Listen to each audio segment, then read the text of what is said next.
600,000 people go missing in the United States each year. Tens of thousands remain mysteriously missing. Hello, everyone. Welcome back to Mysteriously Missing. I'm Karen. Our guest today again is Carl. Hello, everyone. This case is about Sheen, Xin Rong, R-O-N-G, and his date of last contact was March 15th, 2017. He's missing from Ann Arbor, Michigan. This episode retraces Sheen's last known location in Ann Arbor, Michigan. He flew a plane with a flight plan destination to Harbor Springs, Michigan, which is approximately 225 air miles directly north. The plane went past its destination and flew approximately another 250 miles north, where it crashed near Manitouwadge, Canada, about 35 miles east of Marathon in Ontario, Canada. And now a brief description of the case. Sheen was 27 years old and rented a single-engine aircraft at Ann Arbor Airport on Wednesday, March 15th. The plane was found crashed and out of fuel. When Sheen exited and how he exited is still a mystery, said one board investigator who inspected the crash site. It was assumed he jumped from the rented Cessna plane mid-flight and committed suicide before the empty aircraft crash landed in Canada, although his body has not been found. The plane Sheen was flying was a 1984 Cessna 172P owned by the Michigan Flyers, registration number N230TX. The plane did not have a roof hatch and was not designed to carry parachutes, according to senior investigator Peter Roundtree. Mr. Roundtree added, "The only way in or out is through the two main cabin doors." Sheen was last seen wearing a dark green jacket. He had an unknown shirt and pants on. He had dark-colored winter boots that were made of leather. He wears prescription glasses. His piercing and tattoos are unknown. Sheen is described as 5'8", 140 pounds, Asian with short black hair and black eyes, and he was 27, as we mentioned, at the time of his disappearance. Sheen came from Chongqing, China, a city in northeastern China where many Chinese military pilots received their preliminary training. He admired these young pilots very much. Sheen wrote on his personal website, "I'm very enthusiastic about general aviation. I am a certified private pilot in the United States, currently affiliated with the Michigan Flyers. I love taking friends up for sightseeing flights. I have flown a number of Detroit River tours, San Francisco Bay tours, and Puget Sound tours." Andy Fowler, vice president of the Michigan Flyers, said, "Sheen was a beloved member of our club. He was not a student pilot. He was fully qualified to fly our planes." Sheen was quoted as saying, "To gain infinite imagination and joy, one must embrace the finiteness of life, meaning, world, and the universe." Flying seems to have been one way he embraced life. Sheen, a PhD candidate at the University of Michigan, was studying human-computer interaction, artificial intelligence, and natural language processing. His listed career objective on LinkedIn states, "Assistant Professorship or Industrial Lab Position." And here's a small introduction of Sheen giving a presentation at the University of Michigan. Glad to be here. My name is Xin Rong. I'm Dr. Sheen at the School of Information at the University of Michigan.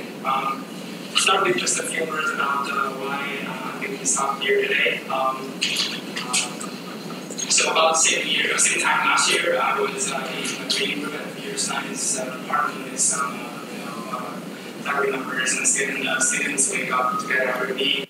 And this entire presentation can be found on YouTube, and he seems like a kind, respectful, and intelligent young man. It was reported in his name display on his Twitter account, a mixture of posts about academia, musings on life.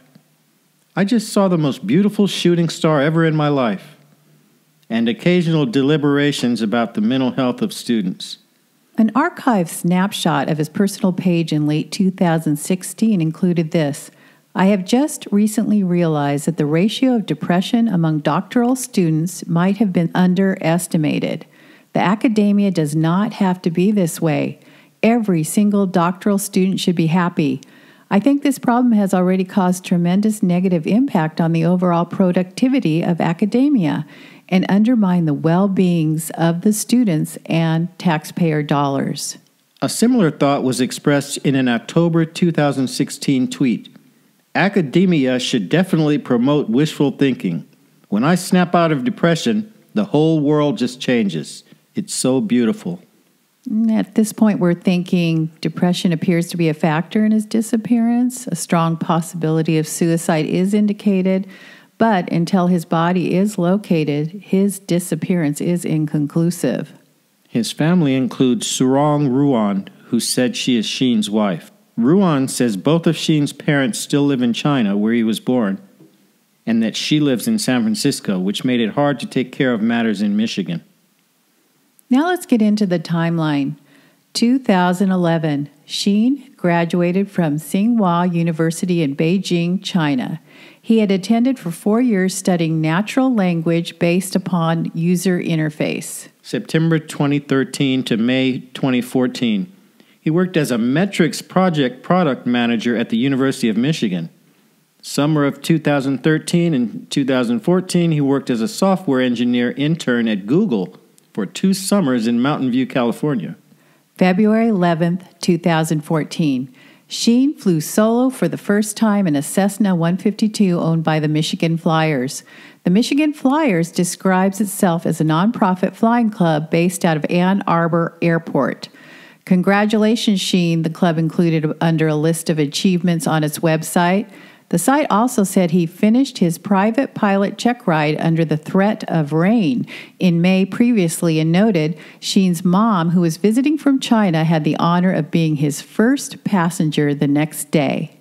In 2016, Sheen worked as a research intern for Microsoft. Then, on Wednesday, March 15th, 2017, Sheen was seen on the morning of that day renting a red, white, blue, and gray 1984 Cessna 172 at the Ann Arbor Airport. He flew out of the airport at 7:10 p.m. and was destined for the Harbor Springs Airport near Harbor Springs, Michigan. Investigators believe he put the plane on autopilot after he filed a flight plan to Harbor Springs. But the plane overflew its destination and continued north, flying another 380 kilometers over the eastern end of Lake Superior. They believe it ran out of fuel just prior to crashing and do not believe any stops were made before the crash. Sheen's cell phone last pinged at a cell tower in Petoskey, Michigan, according to a petition later filed by Sheen's wife. But a search of that area revealed nothing. When it was overdue to return, authorities were notified. A search was conducted in the Harbor Springs, Petoskey area without success, and the search radius was expanded into northern Ontario. The Hercules military transport aircraft was observed searching in Michipicoten Bay for about 25 minutes before heading to Marathon to continue searching there. The wreckage was found by military rescuers in a forested area near Manitouwadge, Ontario, northeast of Munising, over Lake Superior. 2 rescuers dropped by parachute to the scene.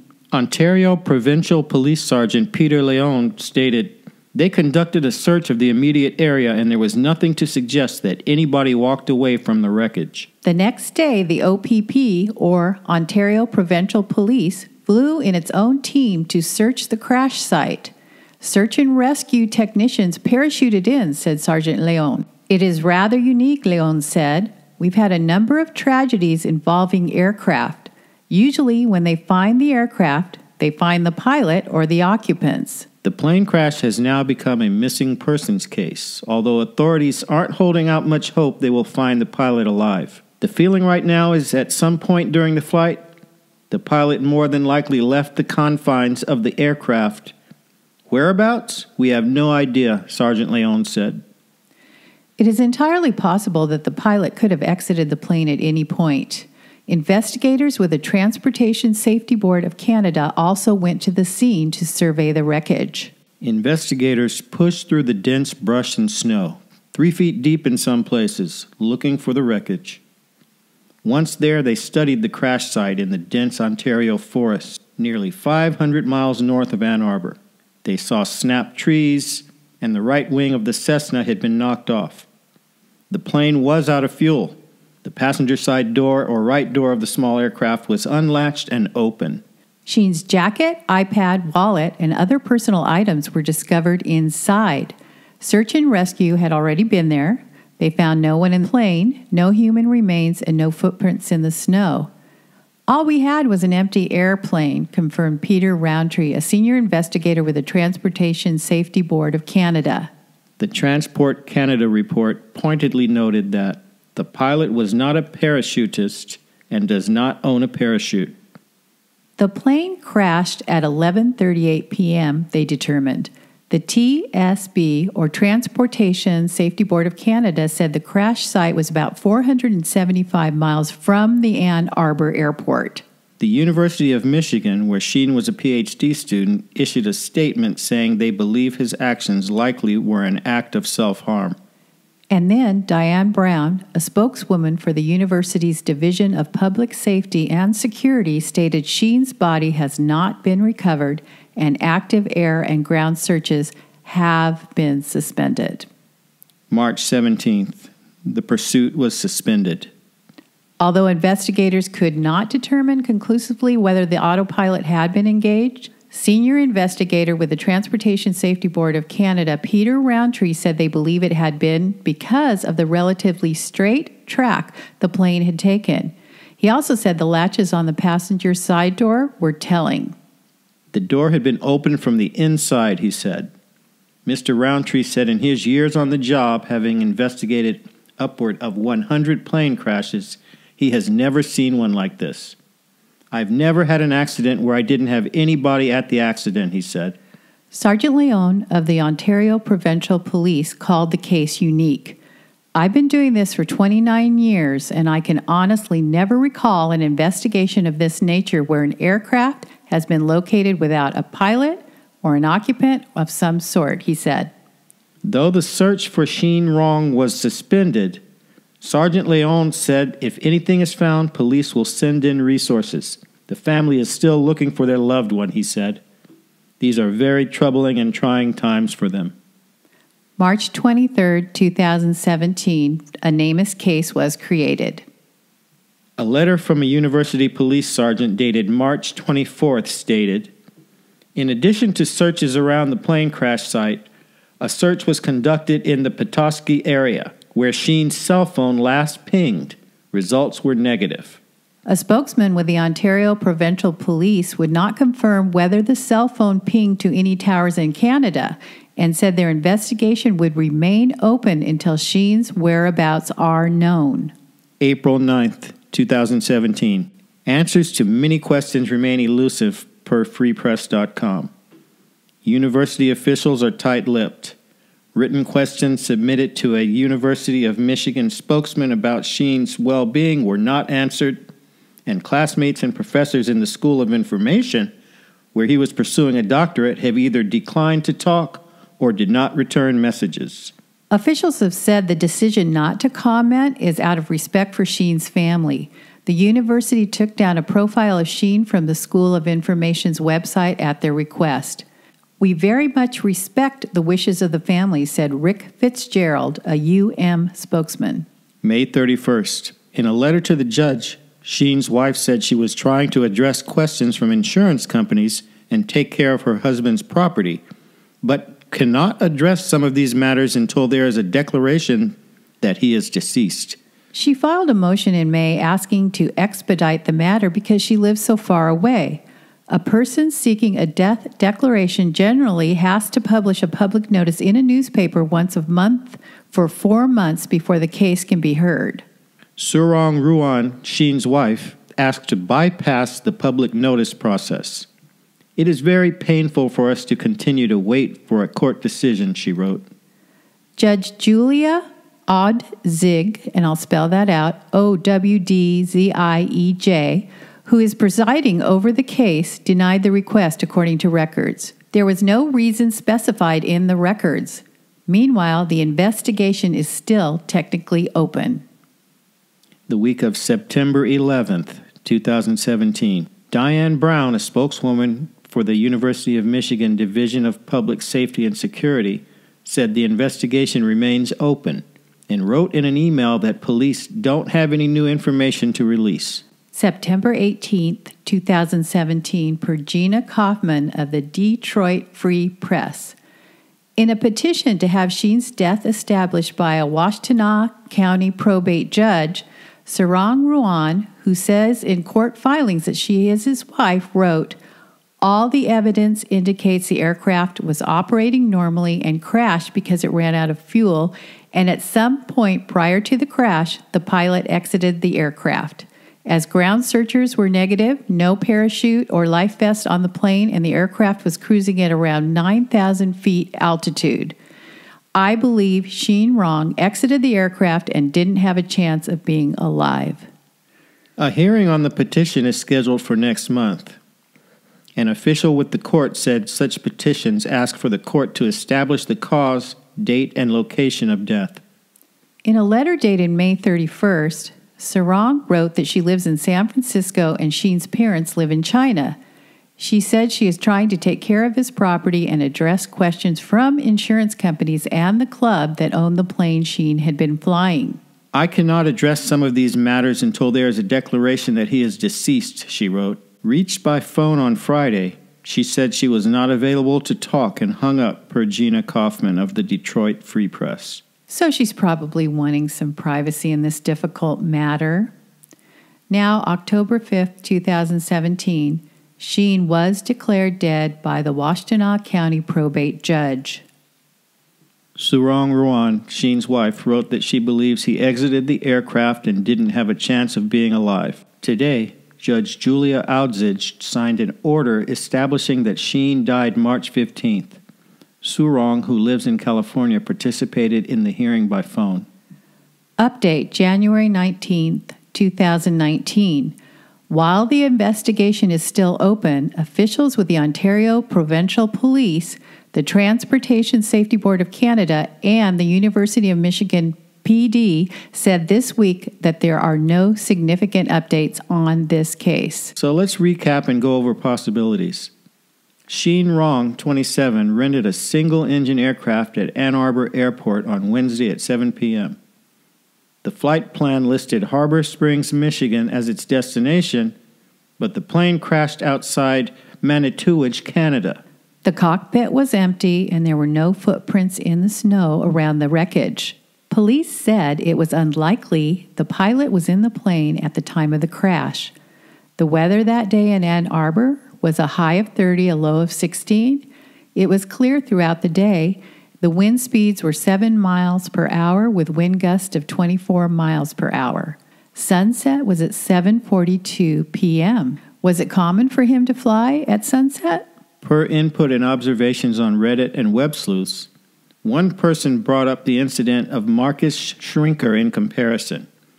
In January 2009, Marcus Schrinker, a financial advisor being investigated for securities fraud, deliberately crashed his Piper Meridian in an attempt to fake his own death. He set the autopilot, apparently intending the plane to run out of fuel over the Gulf of Mexico and crash into the water, and jumped out of the plane with a parachute over a planned location near a self-storage unit where he had stashed a motorcycle, cash, clothing, and other supplies a couple of days prior to the flight.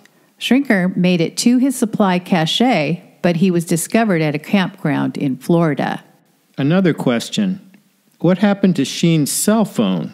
Was it active after the crash? Another comment, is anyone missing a parachute? One of the articles said that he didn't own one, so if he did use one, he would have taken it from someone. Seems like something as significant and expensive as a parachute would have been reported. The police mentioned that other factors led them to believe this was an act of self-harm. Perhaps he was depressed, in debt, left a note, etc. Another comment, why jump from the plane while in flight with the plane on autopilot? Where did he go? Both the University of Michigan and the Canadian officials are calling it a suicide, but there is a transportation expert investigating it, and he said he had never seen anything like this in his 29 years. Did he parachute out along the way and is still alive somewhere? Is he trying to establish a new identity by doing this? Why let the plane go down by itself with the chance of it crashing into a residential community with the possibility of homicides? Seems kind of unusual for a student to rent a plane at that late evening hour to fly across the state, especially in the middle of the week. Harbor Springs, Michigan is about halfway between Ann Arbor and the crash site near Marathon, Ontario. Surely someone saw him that evening. August 29th, 2019. Police are working on a fresh tip on the identity of the man whose remains were found in a wooded area last September. Investigators are exploring a number of options when it comes to how the man died. A Michigan State University anthropologist believes this person died from blunt force trauma. The bones were so badly fractured, one possibility is a person fell from an airplane. We know they died a terrible death. We just want to know who it is, says Saginaw County Sheriff Bill Federspiel. That almost complete human skeleton was found in this wooded area of southwest Saginaw County, which is 100 miles north of Ann Arbor Airport, last September by the owner of the property who was checking trail cameras. Clothing on and near the bones were found. Black Sketcher boots, a Calvin Klein belt with a 32-inch waist, a Boston Trader sweater, all pieces to the puzzle, but so far investigators have not been able to identify the man. A person suggested the remains could be that of Aaron Idle, an Owasso man who went missing in 2013. The bones and clothing in the Saginaw County case are with a DNA testing facility in Texas. We hope that whoever the person was may have had their DNA in the national system. If not, we are back to square one, Federspiel says. It makes perfect sense that these remains may belong to Sheen. Even the clothes look like something he would wear based on his Facebook photos and YouTube video. Not to mention the time of year he went missing. A button-up shirt appearing to be striped, a sweater, belted pants with a small waist, and boots would be an outfit that a young man such as him may have worn on a cold day in March. If it turns out to be him, he likely jumped from the plane not long after leaving Ann Arbor. Do we know if anyone has called in this possibility to the authorities? Has his wife been contacted regarding the clothes that were found with the remains? At our recording date, there has been no update on the remains found. Testing DNA can be a lengthy process. And we also want to again thank the comments and questions from Reddit and Web Sleuths. So if you have any information about this case, please contact the University of Michigan Police Department at 734-763-1131. And or the UNT Center for Human Identification at 855-626-7600. The accident investigation is under the jurisdiction and control of the Canadian Transportation Safety Board at 819-994-3741. Anyone needing support, call the National Suicide Prevention Lifeline at 1-800-273-8255. And until Sheen's body is found, we hope that this case does come to some conclusion. Anyone out there, again, needing help, please make sure you reach out. Thanks, everyone, for joining us. Thanks for listening.